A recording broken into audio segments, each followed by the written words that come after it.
is Jarod from Carrabassett Coffee, located in Kingfield, Maine. And I believe they are the largest coffee roaster in all of Carrabassett Valley. That's true. Welcome, Jarod. How are you? Thanks for having us. Good. Hey, Good. Have a kind bar. Oh. Yeah, that was better with a cup of coffee.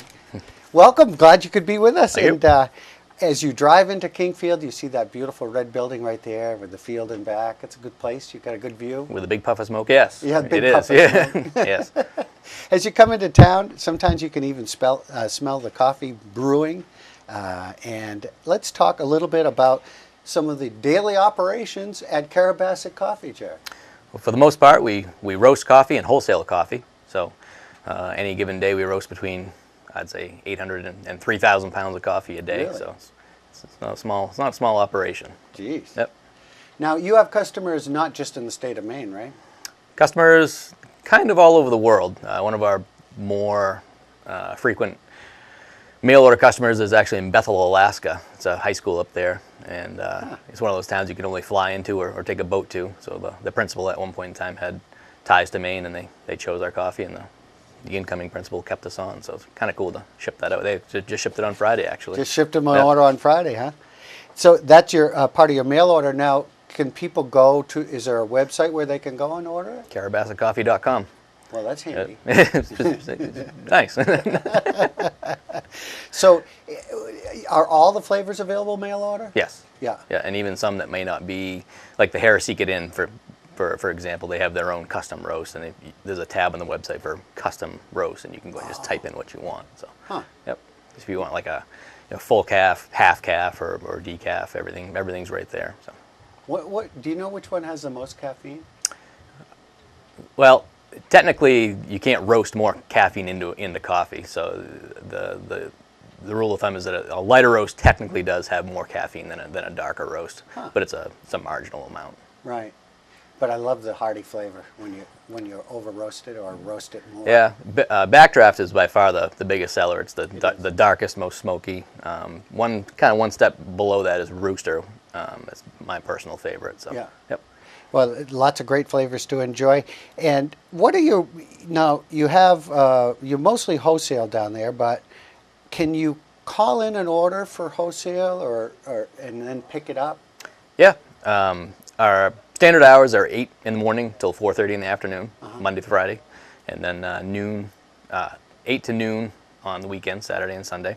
If you're going to be outside of those hours, Monday through Friday, you can call ahead with a credit card, pay for it, and we'll leave it out in the sauna, which is the kind of the airlock between the outside and the inside. Right. And if you've ever been in that building in August, you'll know why we call it the sauna.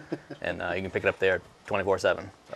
I know it looks appealing, like there should be a coffee shop there, but you have coffee shops, and it's not right there in Kingfield. It is not right there in Kingfield. Tell us where they are. We've got 2 coffee shops, one at the corner of Church and Main down in Farmington, Java Joe's, and then one here seasonally at the resort. Yeah.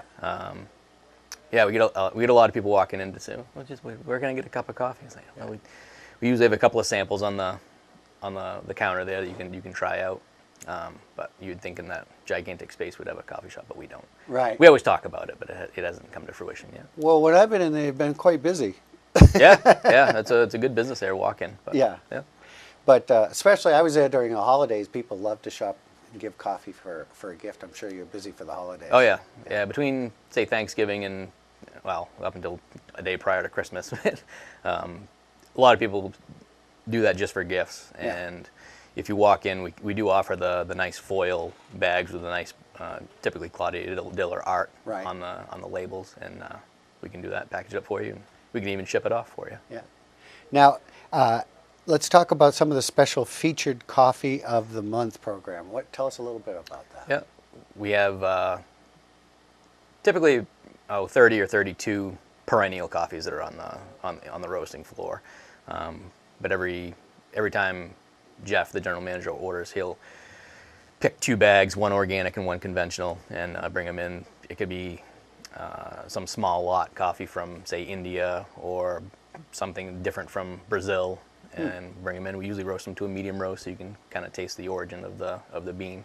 And when it's gone, and it's always rotating. So it's kind of cool. Like an ice cream flavor. When it's gone, it's gone. When it's gone, it's gone. That's right. So there is organic coffee. Can you tell me what the difference between organic and regular coffee is?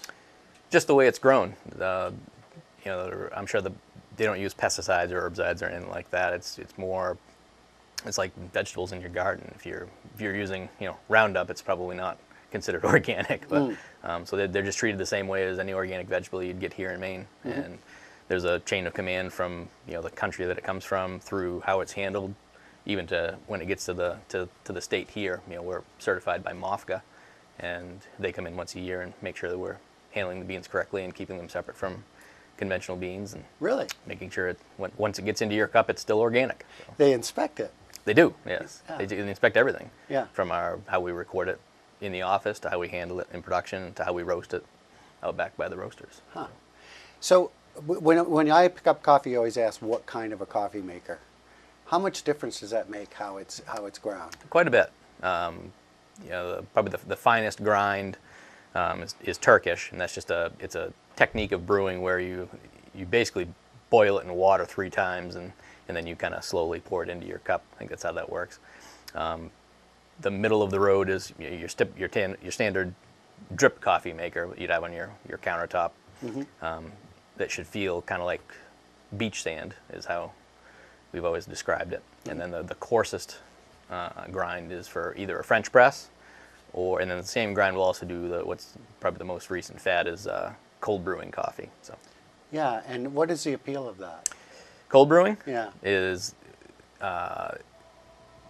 you take an amount of coffee and an amount of cold water, and you let it steep, for lack of a better word, on your countertop for up to 2 days, and it slowly extracts the coffee goodness, if you will, and it has up to 70% less acid in it than hot brewed coffee. So it's for those that have a sensitive stomach, it's a great alternative to hot coffee. It's amazing how popular coffee is now compared to the way it used to be. Yeah. And Carrabassett coffee is my favorite. Well, it's fun. It's nice to have you finally on the program.